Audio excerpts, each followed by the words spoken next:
The FBI now says 7 states have reported municipal water system cyber attacks.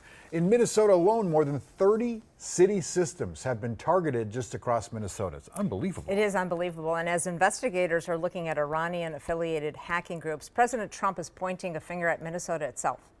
There was a cyber attack of 30 water plants, and I would blame it on Minnesota and the governor, the corrupt governor of Minnesota. They like to say, oh, it was Iran. Iran should be so lucky. Iran's got bigger problems than worrying about Minnesota. A law enforcement official told NBC News the Minnesota attacks have all the signs of Iranian involvement. Governor Walz responded on social media saying, quote, Trump knows exactly who is responsible for this attack and knows the other states were hit too. This is what modern warfare looks like, and it further illustrates there's no plan to win a war with Iran. We have more on the governor's response online right now at KARE11.com. With today marking the start of a new month, several new laws are taking effect in our state. Here's Lauren Lemanchek with a breakdown. Here are 5 new laws taking effect in Minnesota on August 1st. 1, grooming a minor will be a felony, which officials hope will stop sexual predators before abuse occurs. 2, impersonating a police officer carries tougher penalties. In many cases, the crime is upgraded from a misdemeanor to a felony with harsher punishments for repeat offenders. This comes following last year's deadly lawmaker shootings, where Vance Belter impersonated law enforcement to get lawmakers to open their door. 3, there will be stricter rules for how people in domestic violence cases hand over their guns. 4, fighting fraud. State agencies will have more power to freeze payments sooner when fraud is suspected and verified. And 5, virtual currency kiosks, often called crypto ATMs, are banned as lawmakers look to crack down on scams. Starting next week, several more BWCA entry points will reopen for day use. On Tuesday, all water access entry points on the Gunflint Ranger District and the Tofty Ranger District will be reopened. Both are on the east side of Superior National Forest. Wildfires are still being suppressed in some areas.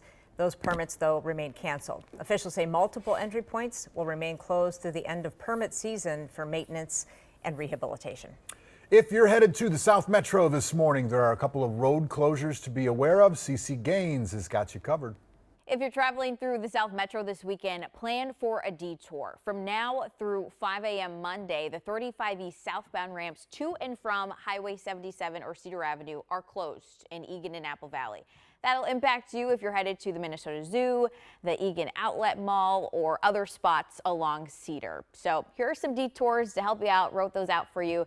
You can take County Road 11 or 140th Street. 35E, both directions will get you around that work. 494 eastbound will help you out. You can also take Palomino Drive. Please add some extra time this weekend and have a great weekend. Thank you, CC. Late last night, the Twins announcing they're adding a veteran pitcher to the roster. Orioles pitcher Dean Kramer was traded in exchange for minor league outfielder Leonardo Reyes. 30-year-old Kramer began the year with the AAA team and made 2 starts for the Orioles in April before landing on the injured list. In 2016, he was drafted by the LA Dodgers, but has spent his time in the MLB with Baltimore, compiling a 4.37 ERA. Today marks the Spam Museum's 10th birthday in Austin, Minnesota. The 2-day community celebration continues today, starts in the next hour, actually. There will be Spam-themed activities, some Spam pizzas. You can check it all out at the museum. You can sample it all there. So many activities. Spam activities. Down in Austin. August 1st also marks the debut of the first ever recorded weather forecast. This is wild. On this day, 1861, a British man published the weather for the, I can't believe it took to 1861, for the first time, but it wasn't nearly as complex as what Ben does every morning and night and day.